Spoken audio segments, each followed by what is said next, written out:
No, I just told him I don't want to get caught between the two of them. I'd like to stay on one side because normally for a session like this, one would get prepared with questions. What I have are data points. Just in case they quiz me in the middle of this, because it's a contentious topic we're going to discuss. The question we've coined, is the Dravidian model really unique, or is it just a political concoction? And I'm going to open by asking you, PTR Palanivel Rajan, you know, when you say Dravidian model, is it taking credit for all that's going right in Tamil Nadu to create and fuel a political narrative? Or is there something truly unique about this Dravidian model? If there is, what are the aspects? Yeah, well, I think first, thank you for inviting me. Happy to see Mr. Bala again. Going back, I'd like to say about 8 or 9 years, in this very hotel, we had a conclave with India Today. It might have been this hall or the next one. And we talked about the fact that Tamil Nadu in particular, but the South, that was the first time India Today had a South conclave. Okay. So we were in opposition. My current Chief Minister was leader of the opposition. He spoke. I was heading the IT wing at the time. And then I was on a panel with people like Jairam Ramesh. And everybody agreed that the outcomes had been quite unique. That Tamil Nadu, among the large states, had relatively great outcomes economically, structurally. And that at a broader level, the South had some good outcomes developmentally, human development, social development, health outcomes, educational outcomes, so forth. So at the time, we talked about it, and I first mentioned it as a Tamil Nadu model because it was quite unique in its philosophy. And eventually, because it was relatively common to the rest of the southern states, it became called more of a Dravidian model. And it has stuck since then. And that's my first memory. Maybe my memory is not great, but that's my first memory of the Tamil. We talked about it, and I first mentioned it as a Tamil Nadu model because it was quite unique in its philosophy. And eventually, because it was relatively common to the rest of the southern states, it became called more of a Dravidian model. And it has stuck since then. And that's my first memory. Maybe my memory is not great, but that's my first memory of the Tamil Nadu model evolving to the Dravidian model that has now become the kind of, catchphrase, if you will. So the question arises, you have different outcomes, or you have better outcomes. What is really driving these outcomes? And at least as far as I'm concerned, I don't think you can get these outcomes in 5 years or 3 years or 10 years or 20 years. I've been very clear that at the heart of this model, if it is such, is the notion of inclusion, equity, and access. That is, as the great Lee Kuan Yew once said, if you want good economic outcomes, you engineer your social structure, your socio-economic structure the right way, and you get good economic outcomes. So in that sense, it starts with, in my understanding, the 1920 diarchy, first time government of the Justice Party, where they took a hammer to the social construct of the time. In the first 2-3 years, massive amount of legislation, right for women to vote, compulsory elementary education for boys and girls, reservation based on the population percentage of your community, so many, nationalization of temples and equitable access, no hierarchy, anything that established a hierarchy of who was higher, who was lower, and anything that limited access to the most vital of all resources, which was education, and supplemented by nutrition. All of those, the barriers were broken, the layers were flattened, and universal access became the theme.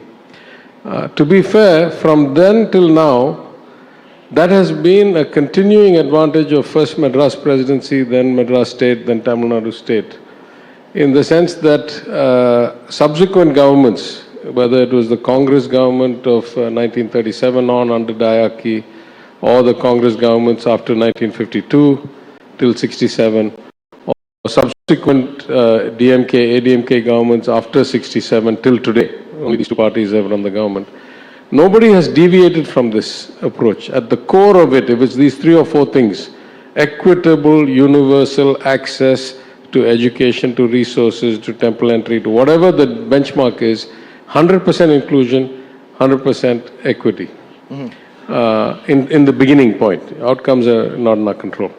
Then, if anything, the Congress party of Madras Presidency and Madras State adhered closer to this model than it did to the Congress ideology of the rest of the country. For example, here, the Dalit Temple Entry Act was signed by Rajaji when he was a Congress government chief minister, after the temples had been nationalized, instead of reversing. In theory, they could have legislated the opposite, but they doubled up on it. The education inclusion was greatly strengthened by Thiru Kamaraj in terms of investment in expanding the noon meal scheme.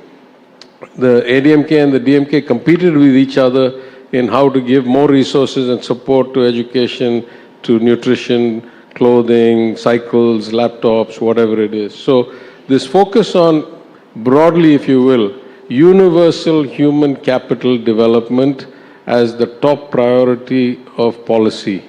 That is probably at the core, the identifying tenet of the Dravidian model, and it has been practiced by many, many people over a century plus. So that's a very interesting point that he's making, that look, do not see it as something right now. It's the influence the Dravidian core ideology has had on the economic policies irrespective of parties, and hence the Tamil Nadu model is being called the Dravidian model. I'd say social first, economic follows. Social structure first. Yeah. Well, you know, the one original inclusive model known around the world was called the Kerala model, which overemphasized equity and sacrificed efficiency. Now, what you said is music to my ears, because you said equitable access to all, and which is very close to a quintessential Adam Smith model, that you want people to have the same opportunity and then let it go. Now, one of the problems I think that we face in India in general is that merit has been declassified and we don't pay enough attention to merit. This is a trade-off. It's a trade-off all societies have between merit and equity. So, one, I want to point out that there is no, let me be blunt, there's no Tamil Nadu model. There is a Kerala model which has now been shunted aside. So let us look at what do you mean by equitable growth, inclusive growth, is basically what you enunciated, that there is equal opportunity, people can gravitate towards where they are most productive, and the state will facilitate and help that.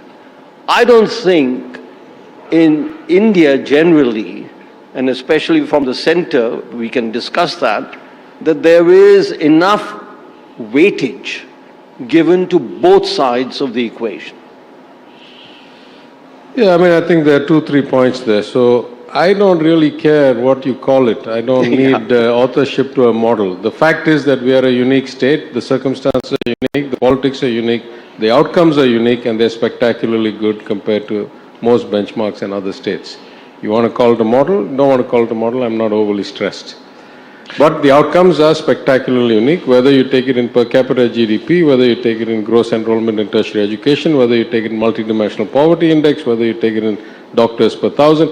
Any number you take, any statistic you take, we have got spectacularly good outcomes. Call it whatever you want. Second, of course there's a trade-off, but part of the Kerala problem is that they are creating such great human resources with such little employment opportunity and economic activity that they have become a gross exporter of human capital to the world at scales where there is almost no kind of profile of a demographic. There are relatively only old people left in Kerala. All the young people have migrated to many parts of the world or many parts of the country. So they have, if anything, a problem that has gone too far one way. I'm not even sure I would call it a Kerala model, but the outcomes again, and again, I'm not in the labeling business. I care deeply about outcomes. I care deeply about improvement in people's lives and growth and the creation of a better future, or at least the hope of a better future. That's what drives me. In that sense, the big difference between Kerala and Tamil Nadu, I would say, is that Tamil Nadu, in addition to doing relatively well in human development and social development, almost as good as Kerala, I agree in some ways we're not, but we continue to have an economic climate where we are able to draw investment in ways that other states are not. Let's just take the proximate example. In the last 3 years, our electronics manufacturing output has gone up 700%. One of the reasons that India's is up almost 60% is that Tamil Nadu's has gone up 700%. The biggest driver of that, of course, geopolitically, globally, is the move away from China. But locally is that we have the talent that is able to go and get employed in the tens of thousands in these factories, and also to actually have a reasonable economic climate of incentives and ease of doing business, etc. Now, going back to your last point, the trade-off between merit and pure merit and reservation to overcome historical inequalities is, of course, a complicated subject. But were we to err on one side or the other, we have to remember that we have only been an independent country for about 75 years, give or take, and all these legislations that I've talked about have only come out in about 100 years or so since 1920 Justice Party government, as opposed to centuries or potentially millennia of oppression and hierarchy. So I was the first guy to agree, and I agree now, that at the inception and probably for the first 2, 3 cycles, 5 cycles or 5 generations of reservation, you are going to get inefficient outcomes. You're going to get highly qualified people that are not able to make the cut because of the slice too small, and less qualified people because of their historical disadvantages get access. But what it does in the long term, and this is vital, I think, for us, is that it creates in every community, in every village, in every society, in every caste, a forerunner, somebody who can be an inspiration, who can be a guide, who can be a mentor, who can provide coattails for others to follow. And so, other than outcomes, it's hard for me to say what should be the theoretical optimal line of trade-off of merit to reservation. But outcome-wise, I would say, if you look at the Tamil outcome, either in terms of within the state or internationally in the diaspora, I've just come from an opening of a think tank where I made the point that if you look around the world, wherever the Indian diaspora is in reasonably strong positions, whether it's medicine, the law, engineering, technology, business, then Tamil Nadu, which is 5.6 or 5.8% of India's population, is probably represented 3x, 5x, 7x, between 20 and 30% of these expats in the top positions are of Tamil origin. So we have created an ecosystem where some get to go and do these wonderful things in other parts of the world, like Indra Nui or Sundar Pichai, but others get to stay and still have reasonable outcomes in a way that the weighted average outcome for 75 million people is good. Call it a model, don't call it a model. It is this philosophy, in my understanding, that led to this outcome. Before you respond to that, I'll tell you what the problem is when you call it a model or you don't call it a model. And I get the point that you're making, that it may not matter economically. But when you call it a particular model, then it yields itself to a confrontationist situation. It yields itself to saying that this is better than that. And the question then, Surjit, is that, is it because that it's being called a particular model that the success of a particular state is being, could I say, discounted in an economic argument? Yeah. Well, no success should be discounted, number one. Number two, what is, I completely agree with you, we should emphasize outcomes. And, what is very healthy is that there are several states in India that are now competing for a very, very that they have provided very healthy outcome. Two other states are in the south. Andhra Pradesh has done spectacularly well, and Karnataka. Now, the thing about all of these success stories, and I've maybe devoted too much time in my life to analyzing what determines success, etc. But, you know, that's the real healthy part, is that there are numbers, and there are 4 or 5 states in the north, and I'm actually going to be publishing the results from. So in the north hasn't done too badly. Some states. What I think in the discussion, and I completely agree with you, I would just take out the uniqueness aspect because of exactly what has been pointed out. But you know, if you take out UP and Bihar, then the entire country has done very well. Then there are about 5 states, but you shouldn't take them out. They are very much part of the country. No, but what I'm saying, one last point. Initial conditions matter. If you look at the education profile of average in 25 to 54 years old in Tamil Nadu in 1983, which is the earliest point we have the data, it was one of the highest, most educated states. Andhra Pradesh was one of the lowest educated states. So initial conditions matter to your progress. Now I think the good news is you have done, you meaning Tamil Nadu has done, extremely well and absolutely full kudos. But I think by positing it as a unique model, you creating unnecessary confrontation. Yeah, I'm not positing anything. You must remember, I'm a member of a regional party. Our focus is Tamil Nadu and representing Tamil Nadu in the parliament. Our job is to run our state as well as possible. We are not primarily in the business of claiming ascendancy or superiority to anybody. We are primarily in the business of getting better outcomes for our citizens. We do what we do. We defend and argue that our way of doing it is superior to the point of somebody from Delhi telling me that I should do it differently. That's the extent to which so let me ask, you say Gujarat model, so they are saying Dravidian model. It's all a question of models which are political appropriation for success. There is a story behind what has just been said. And the story is that southern states, particularly Andhra Pradesh, Karnataka, and Tamil Nadu, have done, and obviously Telangana, I'm including that in the southern states, have really done well. And for analysts, it's a good question. You guys face exactly the same problem, same rules and regulations, the onerous rules and regulations of the center. Every state faces that. Why have you been able to overcome it? And for decades. And a simple answer where I think you were offered, that in Tamil Nadu and these other southern states, there is what I call efficient corruption. We all corrupt. So this is not to cast a shadow on somebody that I am clean, you are corrupt. We all corrupt in India, okay? And that's the institutional structure, etc. So what Tamil Nadu, one of the reasons for its spectacular success is that it takes the investment, lets it clear, the bureaucratic delays are not there.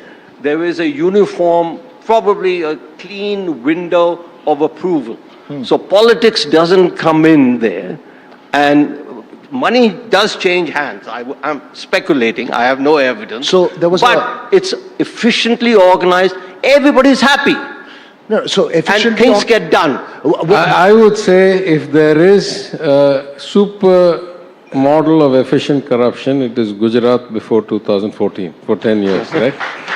Most businessmen would say it was the true single window. One time you paid, everything worked. Unlike in other places, there were conflicts that the authority was not as supreme, therefore there were many hands inside the same window, etc. Let's not get into that. I want to say something much more basic than that. We are not trying to export our model to anybody. I am not interested in saying that you should follow my way. Almost any statistic you give me, I can justify why our model has, or our approach, if you don't like to call it model, has delivered unique outcomes. even No, you have relative to call it a model, otherwise my topic goes for a toss. Fine. The conversation goes for a toss. But again, I say the model came about because we were talking about the different components of it that was so unique. And in this very this hotel, this floor of this hall was when the notion of the Tamil Nadu model became the Dravidian model. There was no Tamil Nadu model, at least in common parlances then. Please go look back before 2018, exactly the point. Right? So my point is, when we started talking for the first time nationally about the things that we were doing that were yielding good outcomes, people labeled it a model because they wanted to have convenience of shorthand to call it something. Now I'm saying, if I look back to 1960s in any outcome, economically or health-wise, none of the states were that far apart. In fact, till about the 1970s, Tamil Nadu was among the poorest of the states in GDP per capita, as you know, not just total GDP, but per capita. If you say we had relatively better educational outcomes, I'm saying because in 1921, we legislated compulsory elementary education for boys and girls in 1921. Yeah. And then we made sure that we gave them food because we couldn't ensure compliance with a stick. So we ensured compliance with the carrot and said, we'll give you free food if you come to school. So I agree. If you say that education is the core of it, then there's a reason we were already better off in 60 because we had 40 years of doing that. I say something more than that. I say that if your basic approach is that human capital is the basis for our success, which I am agreeing, and in the first Economic Advisory Council, when we put it together after we came to power with Esther Duflo and John Drees and Raghuram Rajan and Subramaniam S. Narayan, my chief minister's stated intent was that I want to make Tamil Nadu the primary source of good human capital, not just in India, not just in South Asia, but in the world. At some level, we were always doing some of that. He wanted to do more of it. Therefore, I'm saying these are not things.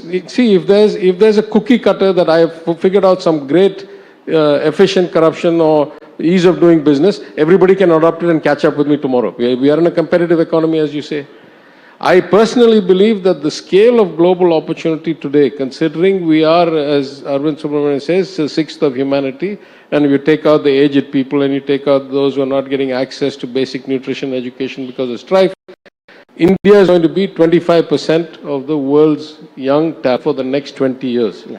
The scale of that opportunity is so large that I am happy to compete with my friend KTR or my friend Nara Lokesh or my friend Sridhar Babu or my friend Priyank Kharge or the Chief Minister of Kerala who holds IT portfolio. We have so much headroom. You don't know the Chief Minister who has the IT portfolio. That reminds the Kerala model versus the model. I'm saying, yeah, he holds IT portfolio. Tirupinaraya Vijayan, who's a personal friend of mine, holds the portfolio. So I'm saying, we have enough. If we are all succeeding, that's because the scale of the global opportunity is so high. Absolutely. Right? And there's enough room to grow. So I am not primarily in the competitive business. Competition keeps me disciplined, keeps me sane, keeps me focused. Big companies have more power than most governments, as you know. I used to work for such big companies. And so they have the capacity to negotiate over a barrel and they can get all kinds of things from all kinds of people.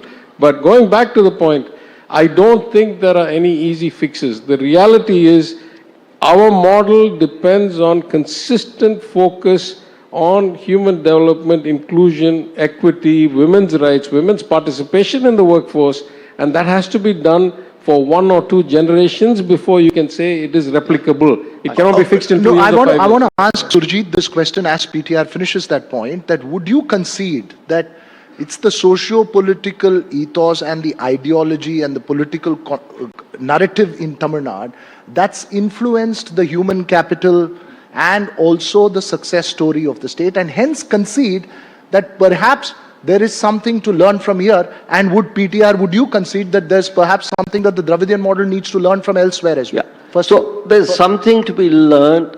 Anybody advocating good policy and all of the human capital, competitiveness, etc., is good policy and has to be applauded. Now, what I think what the southern states can do, or the successful states can do, and we were talking about center-state relations, is try and communicate to the center that, look, we know that there's a genuine problem of Indian capital leaving India.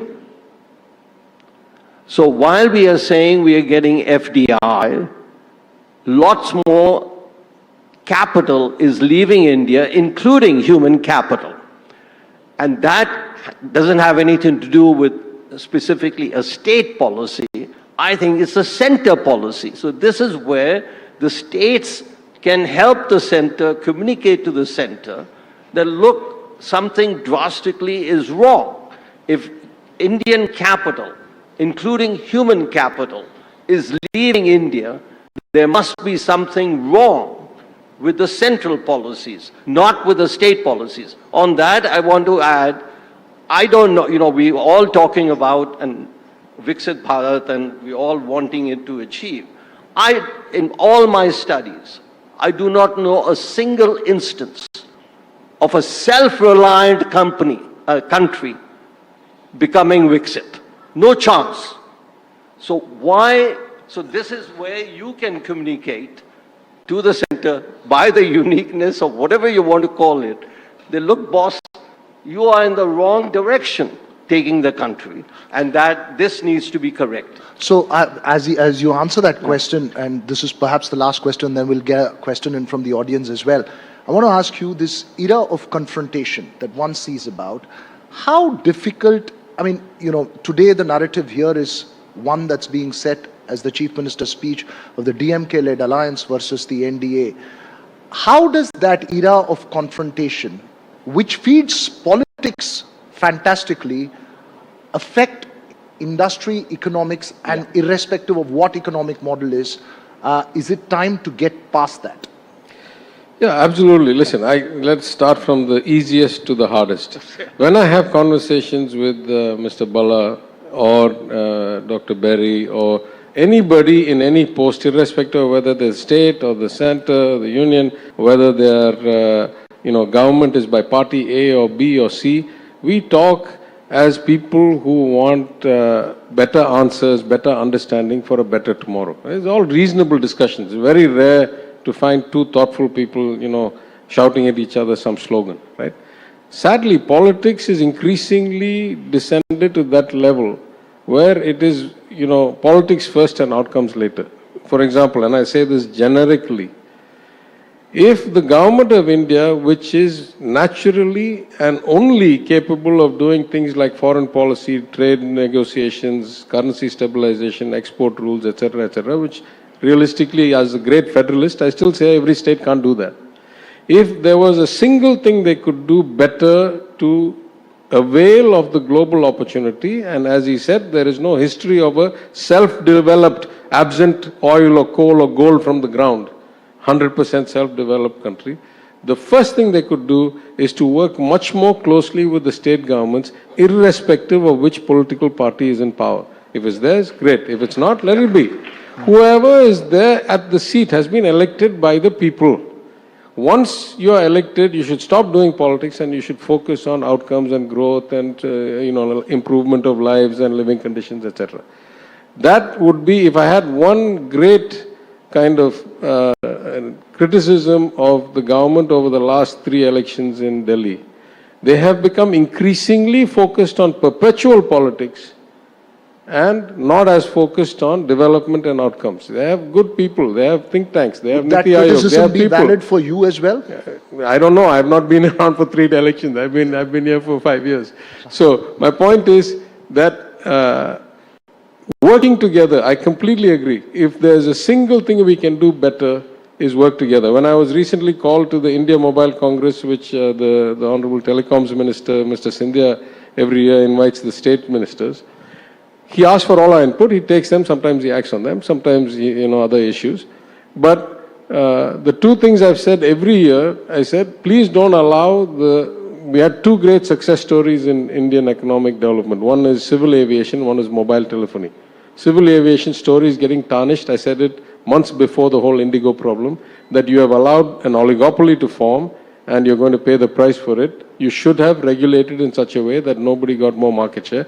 Please don't allow that to happen in telecoms, because otherwise this revolution will fade also. Second thing I said, why do you only call us once a year for this, like, highly visible Indian Mobile Congress meeting? Why don't you call us regularly? Because we are the guys giving right-of-way clearances, we are the guys implementing last mile on the fiber net, we're doing all these things. Why don't we meet regularly and figure out how to have a better integrated national grid for fiber optic outcomes? And he said, that's a good idea, we'll do that from now on. So that's one department. But I'm saying, were the Prime Minister or the Commerce Minister or the External Affairs Minister to get all of the states directly engaged, because the scale of this country is such, right? We're like 75, 80 million people, especially the South. We have such large representation in the global business and professional diaspora that working together with us come up with a unified marketing plan, unified policy, unified approach would yield much better outcomes. But politics gets in the way. So that's probably what Chief Minister pointed out today, that it's become confrontational rather than cooperative, and that is completely a sad and bad outcome. On that note, let me take a question in from Vasudha there. Vasudha, all set? Dr. Tyagarajan, my question to you. In the context of startups, how does the Dravidian model work? Because you need ideas, innovation, people from outside. Do you have a lot of people from outside Tamil Nadu coming to Chennai, setting up businesses? Because the view sometimes in certain segments is that because there's so much focus on Tamil politics and identity politics, the society is insular, it's inward looking, and not, doesn't have the vibe like a lot of other cities. Yeah, I'll give you some statistics first. When we came to office, there were 2,000 registered startups. Now there are 12,000. So 6x growth in 5 years, right? Now part of that is just the way the world is evolving. Old-fashioned, regular, low complexity, repeatable coding jobs are going away. The big service companies that used to hire 30, 50, 80,000 people a year are either slowing down or in cases laying off for the first time. So there is a natural move towards more creative, more unique. And in my understanding, because I've seen many of these startups, we have multiple initiatives called Startup TN. We have an IT&T hub in my department. We run fairs and seminars. We run annual conferences, which we never used to do before. And we focus a lot on startups.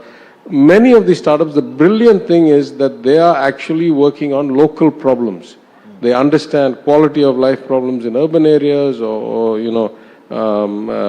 property tax management or things that are actually local problems are being solved by local creative people. So that's the good news. When I took over as IT Minister, I met with the NASSCOM GCC Council, and they said the good news is GCC headcount in Chennai is up some 50% in 3 years post-crisis, and it's continued to grow.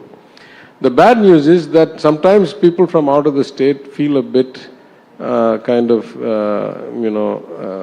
of sorts here.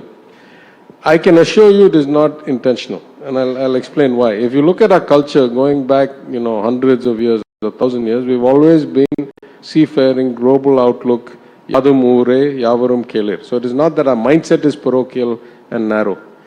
What is the reverse problem is that we are graduating so many people in the tech space. Something like 20% of India's STEM graduates are graduating in Tamil Nadu.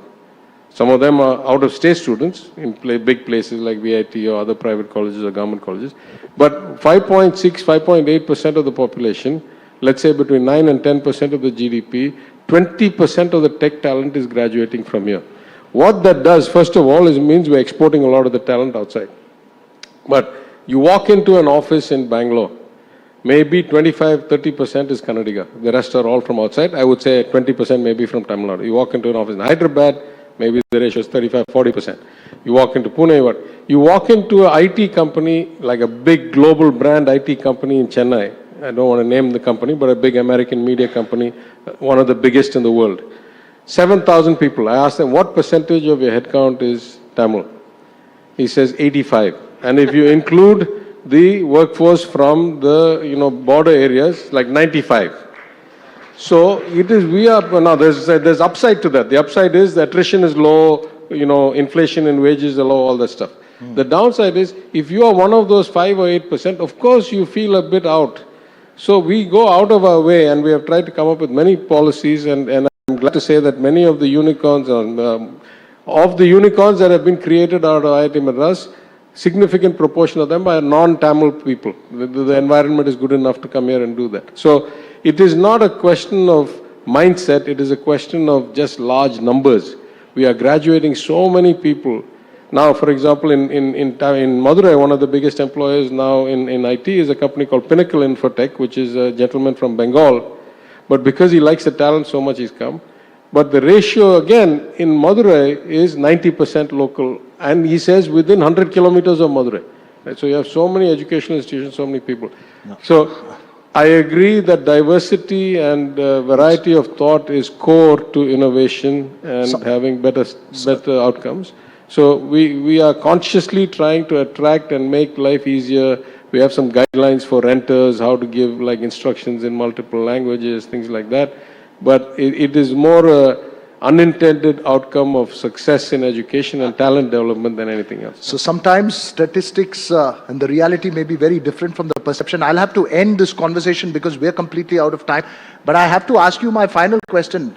You know, forget the economics, the politics of it. Is the Dravidian model going to continue after this election? Or is it under threat now from various factors, from a star to the NDA to the center? Is it under threat? Very quickly.